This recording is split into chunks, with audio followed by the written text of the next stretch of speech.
Guys, another tipid recipe na naman yung gagawin natin. Tokwa lang to, pero papasarapin natin yan. Ayan, konti na lang pala, oh. Iluluto ko na tong lahat. Hiwain lang natin to ng pa-cube. Kayo na ang bahala kung gaano kaliit yung gusto nyo. Yan, yung sa akin, okay na to yung ganyan lang. Medyo pahaba siya. Etong tokwa, timplahan na natin to ng salt and pepper. Saka naman natin yan i-coat dito sa harina. Dahan-dahan lang para hindi masira. Ayan, ganyan lang kanipis, oh. Tapos, pwede na natin tong iprito.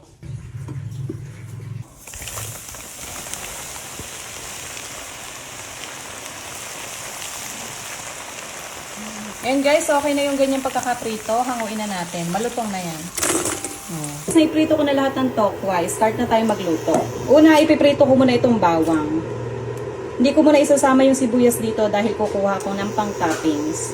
Habang inihintay ko maprito yung bawang, tutunawin ko na itong cream of mushroom sa 1 cup ng tubig. Okay na guys yung bawang, nag-brown na. Kuha lang ako ng konti pang-toppings. Lagay na din natin yung sibuyas. Ayan, napakabilis lang itong lutuin guys. Sobrang bilis lang kaya masusundan nyo din agad yan. Tapos isunod na din agad natin itong mushroom. I-half cook lang natin to ng prito.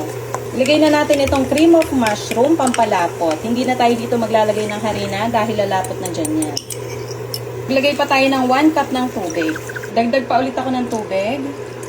Bali, ayan, naka 3 cups na tayo ng tubig. Maglalagay din tayo dyan itong isang beef cubes. Lagyan na din natin ng paminta. Ayan, kumukulo na. Pwede na natin ilagay yung tokwa. Itong prinito nating tokwa.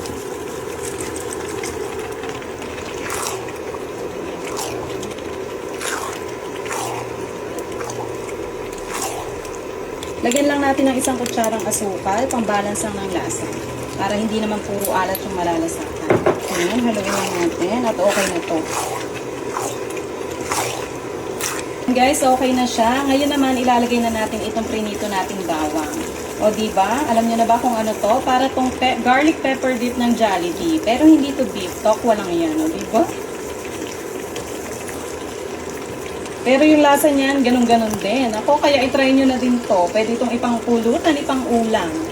Ayun na guys, luto na yung ating tokwa recipe. Ito yung tinatawag na garlic pepper tofu. Napakasarap niyan, kaya itry nyo na din. Ayan, napakuha na tuloy ako ng rice. Tara, try natin. Masarap yan iulam.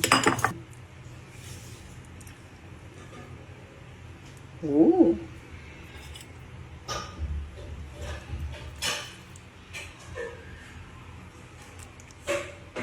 Gusto ko yung may garlic.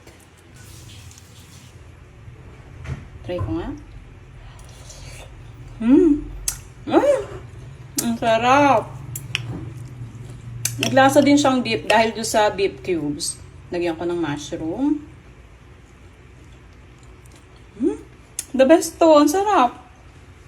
Kain!